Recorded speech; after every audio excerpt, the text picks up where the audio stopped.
ka? Huh? Hotdog. Bago ka kako. Englishero ka ba? Hindi mo ako maintindihan? Are you the father? Are you the son? Are you... Can you stop bothering me? Naku, makulit kasi talaga ako. Hindi uso sa akin yung power po. So, pwede ba ako magpakilala? Seryoso? Talaga? Ang bait mo naman. Grabe, willing ka talagang pakinggan ko ano man yung sasabihin ko. So, alam mo ba, before, may ex kasi ako. Tapos, nakipag-break ako sa kanya kasi napagod ako sa kanya. And then, Can you just tell me your name and leave me alone? huh? Bakit mo gusto marinig yung pangalan ko? Interesado ka sa akin, no? What? Sabi mo gusto mo magpakilala. You want me to stop bothering you pero nandito ka at nakikinig sa mga sinasabi ko. Willing ka talagang malaman kung sino ako. Nababother ka na ba sa sarili mo kasi napansin mo na iba yung takbo ng utak mo sa mga sinasabi mo? Oh my goodness. People call me Krisha. Pero yung real name ko, Krisha. Fero. Fero? Fero. Ay, wala na talagang karugtong yung name ko. As in, yung real name ko is Krisha. Ito naman, wala nang Fero. Yun na talaga yung real name ko. Yun na yung totoong ako. Ako si Krisha. Tsaka alangan naman sabihin ko na my real name is Krisha pero you can call me my... Ito, napakaghalataan. Hindi raw interesado sa akin pero nag-a-assume ng isang pick-up line. My name is Fero. Oh, Fero.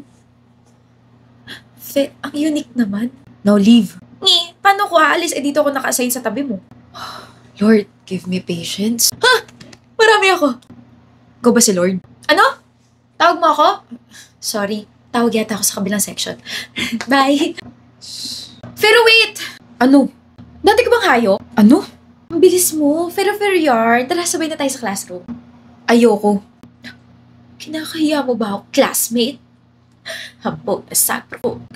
Unang araw pa lang, minahal na kita. JJ Moon? Walang childhood. Wow. That's offensive. Wala ka naman talaga childhood ah. Bakit? May anak ka na ba nakasuot ng hoodie? Wala, di ba? Che! Dito pala. She's unbelievable. Pero, pakopya. Seatwork na nga lang to, kukopya ka pa? Ayoko. Pero, Ayoko. ayaw mo, pero maawa ka sa akin. Stop bothering me. Bakit ka nagpapabother? Gusto mo bang tapean ko yung bibig mo? Pakopya. Hindi tayo close para pakopyahin kita. Close na ba to? Di ka ba naawa sa akin? Kasi ako nakapag-aral kagabi kasi iniisip kita. Iniisip mo ako kagabi? Oo, iniisip ko paano kita guguluhin ngayong araw. Dali na, pakopya. Pakutos nga isa. Thou shall not hurt your neighbor. Maglalapag ka na nga lang ng ganyan, mali-mali pa. Oh, ayaw mo ako magkamali ha. Pakopya na para perfect na ako. What number? Yun, 3, 8, 12, 13, 14, tapos lahat ng identification. Di ko ba karmahin yan? Hindi. Sarili ko yung karma ko. Ano ba dapat kong gawin sa'yo? Pakopyahin. Pero, kid. Grabe, thank you so much Kung hindi dahil sa'yo, baka bagsak na ako sa seatwork na yun. You owe me. Alam mo, Fero, pag daw labag sa kalooban yung ginawang act, nako! Di daw talaga nabibigyan ng mga blessings. Sige ka. Mabibigyan ako. Ayun naman pala Aware ka na pala, kaya wag ka na maningil. You owe me ka pa dyan. Oo na, I'll pay. Iali ko ng aking heart. Di kita type. Kala mo naman may choice ako. Pero bakit ang nonchalant mo? Hindi ako nonchalant. Alam mo ba, ayoko sa nonchalant. Ayoko sa mga quiet like you. Then stop bothering me. Pero you caught my attention kasi parang you have so much humor in yourself. Humor? Oo, you have so much humorless. Ang boring mong tao. Marunong ka ba mag-joke? Bakit ba napaka-random mong tao? Alam mo ba na kapag ang shampoo nabawasan, magiging sham na lang siya? Tapos mahilig pa sa history. Naisip ko lang, titigas kaya yung buhok nila Lapu-Lapu kung Magellan. Pero! Ano?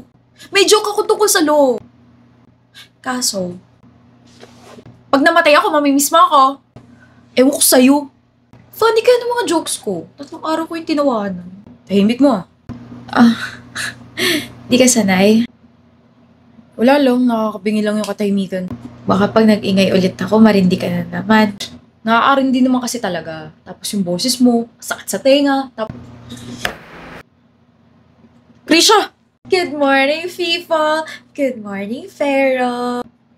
Bakit ayaw mo akong pansinin pagkatapos mo mag-hysterical? Ano? Anong hysterical?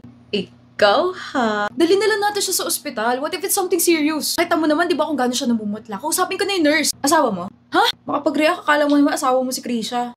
Bro, do you even hear yourself?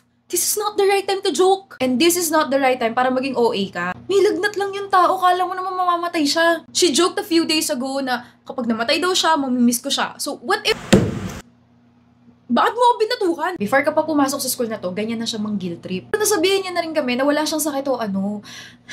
Lagnat lang yung meron siya, pre. Huhupa din yun bukas. Seryoso ba? What if she's lying? Eh di mamamatay siya. Ano ba, pre? Ikaw ang ano ba? Sinabi na kayong totoo, ayaw pa rin maniwala. Ewan ko sa'yo. Love ka lang yata.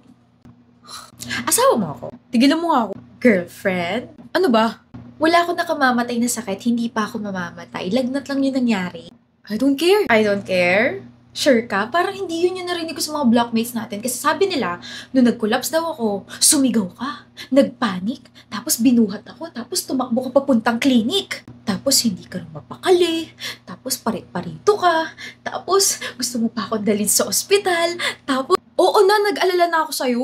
Pero nonchalant ako. tangik, tinatawag kita. Okay na ulit ako, hindi na ako maputlao. Ganda-ganda ko na kaya ulit. Never ka naman pumangit. Ay, Hindi yan galing sa awa. I'm telling the truth. Why are you smiling like that? Ang creepy mo. Kinilig ako bigla. Parang ang weird pakinggan na mabait ka sa akin. Mabait naman talaga ako sa'yo.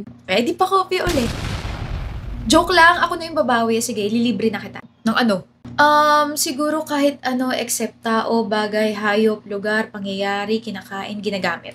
Wah, nag-offer ka pa ng libre. Ililibre na lang kita ng pasensya kasi never ako mawawala sa buhay mo. Or kahit mamatay man ako. Stop talking about death. Ayaw mo ako mawala? Ayaw mo ako mawala?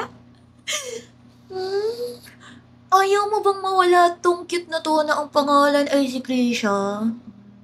Ayaw mong mawala. Blah! Oh, yan, bayad ka na. Pero, i-delete mo yan. Ayoko nga. Pero! Sige na nga. Talaga? I-delete ko to, pero gagawin ko muna tong wallpaper. Pero! Nakita rin kita walang voice. Good morning. Nakangiti. Masama? Wala lang, di lang ako sanay. Dati kasi lagi ka nakabasang. Talaga? Di ko napapansin. Niloloko mo ba ako? Kahit hindi pa tayo, wala naman akong balak lokohin ka. Bakit ka ganyan makatingin? Ano sabi mo? Bakit? Kahit hindi pa tayo, wala ka naman balak lokohin ako. Oo. Ano meron? It means seryoso ako sa'yo. Huh? Weirdo. Ako pa talaga? Kung ano-ano kaya mga pinagsasabi mo dyan? I think my heart just fluttered.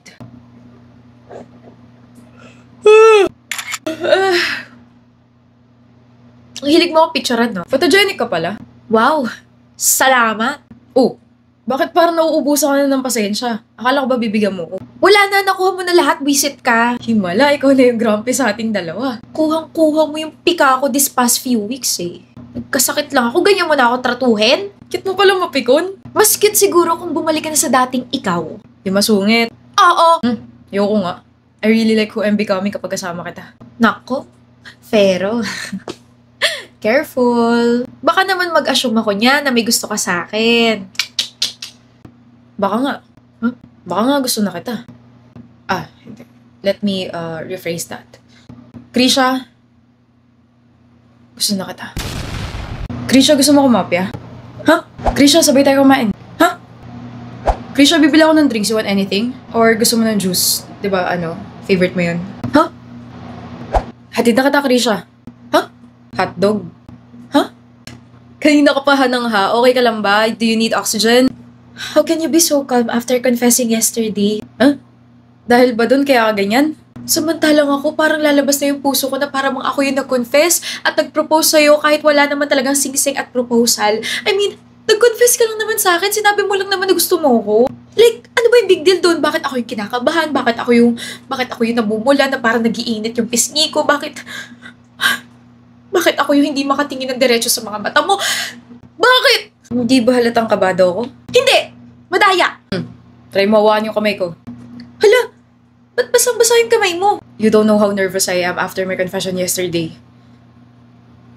Hindi pa ako nakakapasok ng school kanina, kabado na akong harapin ka. Like, grabe na yung pawis sa kamay ko. Ganun ba? Pero ang galing kasi, like, you're approaching me na para bang hindi ka umamin. Kasi I just need to remind myself na kapag tinalo ko ng kaba, magiging talo ko. Pag nagpalamon ako sa kaba, baka I'll regret not doing anything in the future. Ulitin ko lang I really, really like you, Krisha. Pero syempre, I don't want to pressure you into anything na you're not ready for. I just, want to express what I feel. Katapos ng conversation na yun, bigla kong naisip kung paano nagbago si Ferry habang katabi ko at kausap ko all throughout the semester. I felt like he transformed from being nonchalant, masungit at mataray to someone na sobrang soft. Pero sa akin lang niya pinapakita. Yung ngiti niya na parang bata, yung tawa niya na nakakahawa, yung inosenteng tingin niya. Ramdam ko na binababa niya yung mga walls niya kapag kasama ako. He's warm, he's gentle and genuine in a way na bihira akong makita sa kanya noon. Wow! The realizations. Wow. Hi, Krisha. Bakit? Nakakainis kang tignan. Bakit? Bakit bigla kang gumapo sa paningin ko? Feeling ko kapag kumopya ako sa'yo, mukha mo na lang ilalagay ko sa paper ko eh. Progress? Ewan!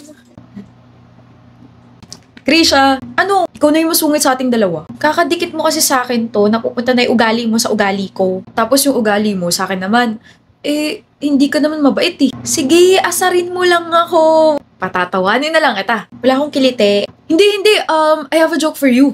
Ano? Paano nag-exchange gift ang mga dentista?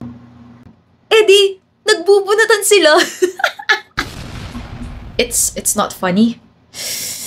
Sige, isa pa. Yung sisig ba na walang egg, ang tawag ay sis? Not funny ulit? Pero bakit kapag ikaw yung nagjo-joke, sobrang funny? Natawa ka noon? Oo, pinigilan ko kasi I was being reserved, quiet, and parang mataas yung walls. Wait.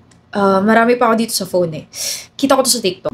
Wait, may listahan ka na mga jokes? Oo, para I can make you happy, tapos para makakip up ako sa mga, ginagawa mo sa buhay. Kasi gusto ko rin maging loko-loko. Di ko alam kung ma-offend ako sa sinabi mo. Ang kabaliktaran daw ng compare ay, kumari! Compare, tas kumari. Alam mo, na-imagine ko na kapag ikaw yung nagbato ng joke na yun, sobrang funny. Like, matatawa talaga ako ng sobra. Wait, isa pa. Ito. Anong sabi ni Baby Rubber Band kay Mother Rubber Band? Ano?